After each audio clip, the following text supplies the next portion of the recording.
Hello అందరికీ welcome back to Shravani current affairs. ఈరోజు అనగా జనవరి 3న సావిత్రిబాయి పులే జయంతి గారి సందర్భంగా ఆమె గురించి కొన్ని విషయాలు తెలుసుకుందాం. భారతీయ సమాజంలో అనాదిగా ఉన్న అసమానతలను తొలగించి సమసమాజం సామాజిక అభివృద్ధి కోసం ఎందరో మేధావులు సంఘ సంస్కర్తలు అలుపెరగని పోరాటాలు చేశారు. అంధవిశ్వాసాలు నిరక్షరాస్యతకు వ్యతిరేకంగా ఉద్యమాలు నిర్వహించారు. అలాంటి వారిలో ప్రముఖంగా చెప్పుకోవాల్సిన వ్యక్తి సావిత్రిబాయి పులే. ఈమె తన వివాహం తరువాత ఈమె జీవితం మొత్తం మారిపోయింది. ఆమె నిరక్షరాస్యుల నుండి అక్షరాస్యులుగా మారింది. అలాగే ఉపాధ్యాయురాలుగా కూడా పనిచేసింది. ఉపాధ్యాయురాలుగా పనిచేసినప్పుడు ఒక చిన్న విషయం షేర్ చేస్తాను, వినండి.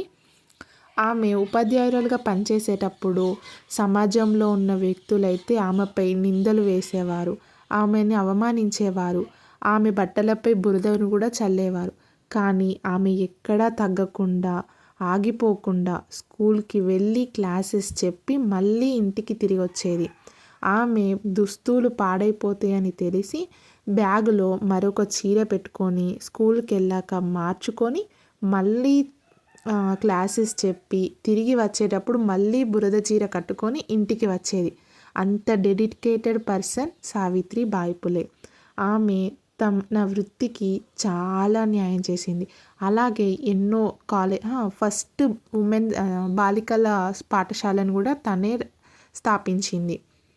ఇప్పుడు ఆమె బాల్యం, ఎక్కడ పుట్టింది, ఏ రోజున పుట్టింది, అలాగే ఎవరితో వివాహమైంది అనేది తెలుసుకుందాం. వీడియో లాస్ట్ వరకు చూడండి, అలాగే వీడియోని లైక్ చేయండి. మహారాష్ట్రలోని సతారా జిల్లాలో కండాలా తాలూకా నైగావ్లో 1831 జనవరి 3న జన్మించారు సావిత్రిబాయి పులే.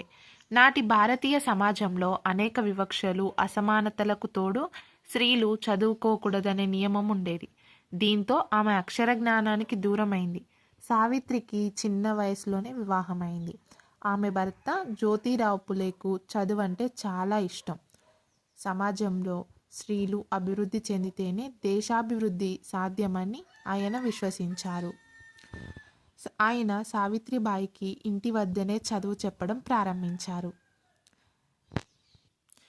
ఆ మొక్కలే కాకుండా స్త్రీలందరూ విద్యావంతులు కావాలని సంకల్పించిన ఆమె అహ్మద్నగర్లో ఉపాధ్యాయ శిక్షణ పొందారు. అణగారిన వర్గాల పిల్లలు చదువుకునేలా పూణేలోని బిడేవాడలో భర్తతో కలిసి మొట్టమొదటి పాఠశాలను స్థాపించిన వ్యక్తి ఎవరంటే సావిత్రిబాయి పులే. అందులోనే ఆమె టీచర్గా కూడా పనిచేసింది. ఆ విధంగా దేశంలో మొదటి మహిళా ఉపాధ్యాయురాలుగా చరిత్రకెక్కారు సావిత్రిబాయి పులే. ఓకే, వీడియో నచ్చితే లైక్ చేయండి, షేర్ చేయండి, సబ్స్క్రైబ్ చేసుకోండి. అలాగే ఇలాంటి మరిన్ని యూస్ఫుల్ వీడియోస్ కోసం అయితే మన ఛానల్ని ఫాలో అవుతూ ఉండండి.